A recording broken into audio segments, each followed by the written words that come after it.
happy to welcome you to the Speaker's Corner of the United Nations Social Development Network. Today, we have the pleasure to converse with our special guest.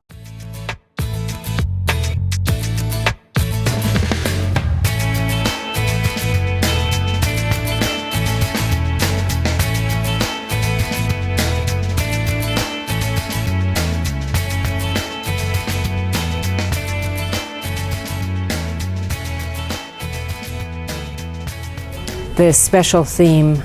for this year, the principles of good governance consistent with the UN Declaration of the Rights of Indigenous Peoples,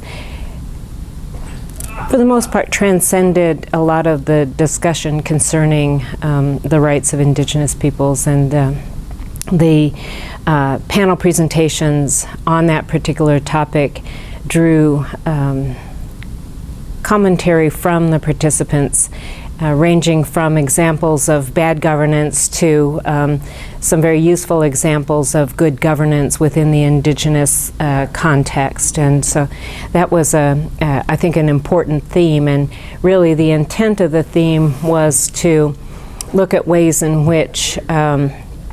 with the practice of good governance, that member states of the UN could thereby begin more thorough and comprehensive implementation of the UN Declaration of the Rights of Indigenous Peoples.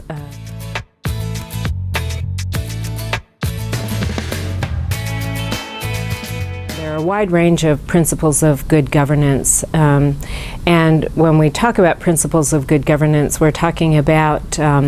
inclusiveness, transparency, accountability, that decisions should be consensus-oriented. But when we talk about those principles consistent with the UN Declaration of the Rights of Indigenous Peoples, it means that government should be embracing those minimum international indigenous human rights standards in order to achieve good governance, and that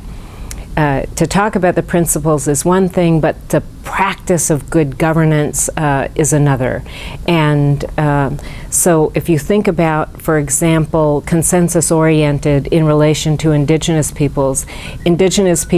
as an element of the right of self-determination should have a seat at the table with regard to decision-making, so that they are included in the decision-making from the very beginning. Say, for example, a development project. Indigenous people should be involved from the very beginning in the decision-making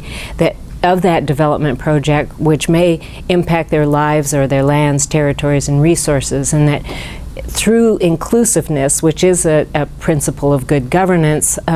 Indigenous peoples would be afforded a seat at the table, and it would also be an expression of their right of self-determination.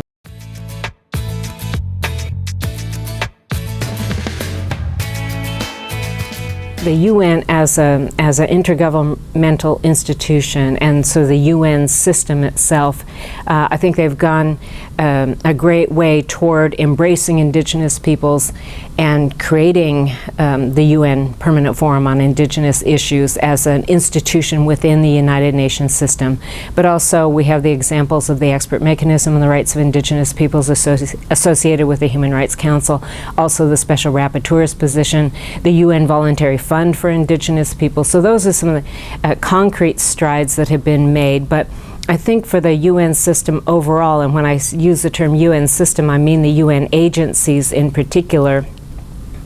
that they should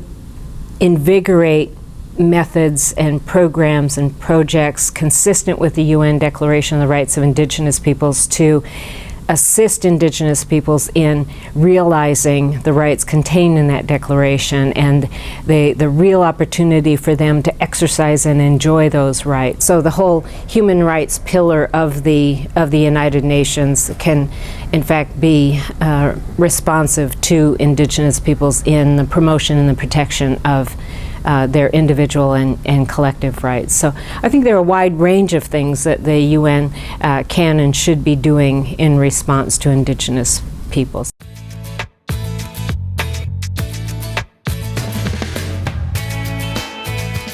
thus far they actually have been agents of change. I mean, if we think about the way in which international human rights standards are developed and drafted within the United Nations system, Indigenous peoples have effectively contributed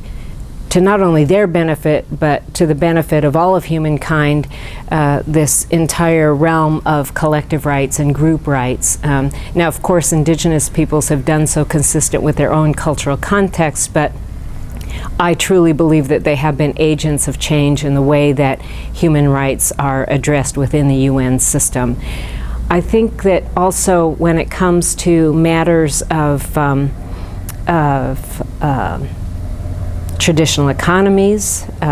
matters of environmental security in terms of safeguarding and protecting the environment, the contributions that can be made on the basis of traditional knowledge. I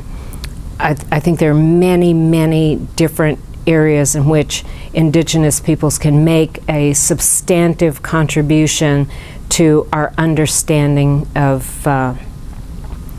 sustainable and equitable development. I mean, there are just many ways that Indigenous peoples can make contributions and become agents of change, especially in terms of our relationship to our lands, territories, and resources, which I think transcend all peoples in terms of the objective of protecting biodiversity and safeguarding the environment.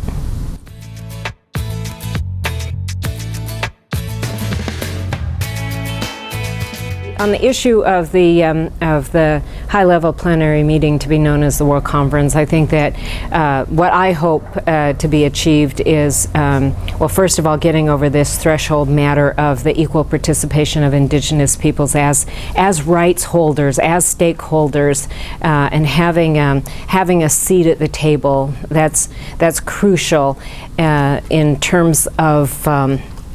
the drafting of an outcome document. And as far as an outcome document is concerned, I think that it would be imperative for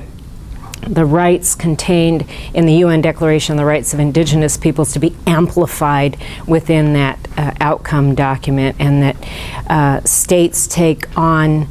in a genuine fashion the fact that they to play a crucial role in the realization and the operationalization of the rights contained in the UN Declaration. I think it should not only be a celebration of the diversity of Indigenous peoples of the world as a member, as distinct members of the family of nations, but